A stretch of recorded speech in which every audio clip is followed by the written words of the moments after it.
Wife थी madam Curie. Madam Curie के बारे में आपने काफी नाम सुना होगा। पियरे क्यूरी एक मेल का नाम है और मैडम क्यूरी एक फीमेल का नाम है, वो उसकी वाइफ ही थी एक्चुअली। ठीक है, इन्होंने क्या करा था, इन्होंने सबसे ज्यादा रेडियोधर्मी पदार्थ खोजा था जिसका नाम था रेडियम।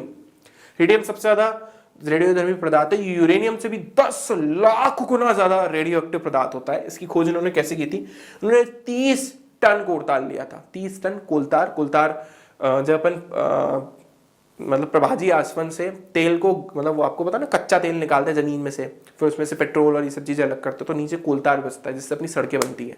ठीक है, तार होता है ना, उससे पहले कोलतार निकलता है। तो उन्होंने 30 टन कोलतार लिया। 30 टन समझ रहे हो, एक टन में होता है 1000 किलो, तो 30 टन में हो गया 30,000 किलो। तो 30,000 किलो कोलतार लिया, उसमें से सिर्फ 2 मिलीग्राम, 1 ग्राम का भी 100वां गुना, मतलब इसका डबल कर दो, उतना रेडियम उन्होंने निकाला, सिर्फ 2 मिलीग्राम। मतलब अगर अब मैं परसेंटेज निकालू ना, तो 2 मिलीग्राम का मतलब हो गया, इतना भी गलत बोल रहा हूं मैं,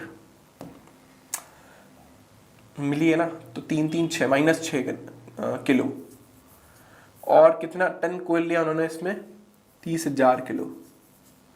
मतलब अगर मैं प्रोबेबिलिटी में निकालू ना, तो इसकी प्रोबेबिलिटी अति कम है। मतलब मैं तो वैसे भी नहीं निकाल पा रहा हूँ, इसको सॉल्व करोगे तो बहुत छोटा परसेंटेज आएगा। इतना छोटा परसेंटेज में उन्होंने मतलब 30 टन कोलतार लेके उसमें से इतना 2 मिलीग्राम रेडियम निकाला, जिसके लिए उनको 1996 में नोबेल प्राइज मिला। बोले वो भी बोले यार ले लो यार, इतना बड़ा काम कैसे कर लिया तुमने, 30 किलो कोलतार में से इतना कम क्वांटिटी में जो उसमें रेडियम था वो कैसे निकाल लिया तुमने। ठीक है, तो उन्होंने ऐसे रेडियम की रेडियम निकाल के खोज के निकाला। ठीक है, तो जैसे अब अपन आगे पढ़ेंगे अपन, तो जैसे मान लीजिए हमारे पास कोई रेडियोधर्मी पदार्थ है, तो रेडियोधर्मी पदार्थ को हमेशा लेड के बॉक्स में रखा जाता है। लेड पेंसिल वाले लेड नहीं, लेड पदार्थ की बात कर रहा हूं, उसके अंदर रखा जाता है, क्योंकि लेड जो होता है वो जो रेडिएशन होता है उसको बाहर नहीं जाने देता, या तो उसको एब्जॉर्ब कर लेता है या तो उसको बाहर नहीं जाने देता। तो अगर हम किसी रेडियो एक्टिव पदार्थ को जो कि लेड के बॉक्स में रखा हुआ है उसको अगर एक विद्युत क्षेत्र में पास कराए, विद्युत क्षेत्र कैसे, एक तरफ पॉजिटिव प्लेट एक तरफ नेगेटिव प्लेट है, तो हम देखेंगे कि जो उसमें से रेडिएशन निकला वो 3 पार्ट में डिवाइड हो गया। एक पॉजिटिव की तरफ चला गया, एक नेगेटिव की तरफ चला गया, और एक तो विचलित ही नहीं हुआ।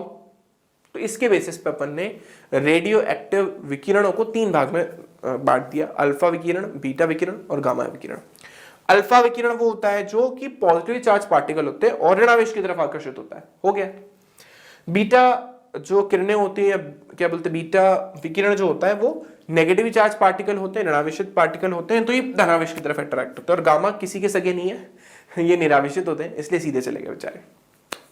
ठीक है, तो इनको एक समान विद्युत क्षेत्र में रखने पर ये 3 पार्ट में डिवाइड हो गया।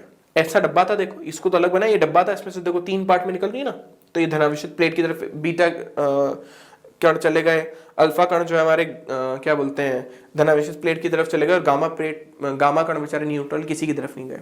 तो कोई भी पदार्थ जो कि क्या करता है, खुद के ही द्रव्यमान का क्षय करता है और उसको ऊर्जा के रूप में बाहर निकालता है, ऊर्जा की विकिरण के रूप में बाहर निकालता है, उसको अपन बोलते हैं रेडियो एक्टिव पदार्थ। इस गुणधर्म को बोलते हैं रेडियो एक्टिव था।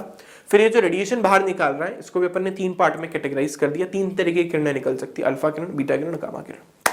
अल्फा किरण धनावेशित होती है तो नेगेटिव की तरफ अट्रैक्ट हुई, बीटा जो कण है वो ऋणावेशित है तो पॉजिटिव की तरफ अट्रैक्ट हुए, और जो हमारा गामा कण है वो न्यूट्रल है तो किसी की तरफ अट्रैक्ट हुए। बोले मानने दो, मैं तो नहीं हो रहा हूँ किसी की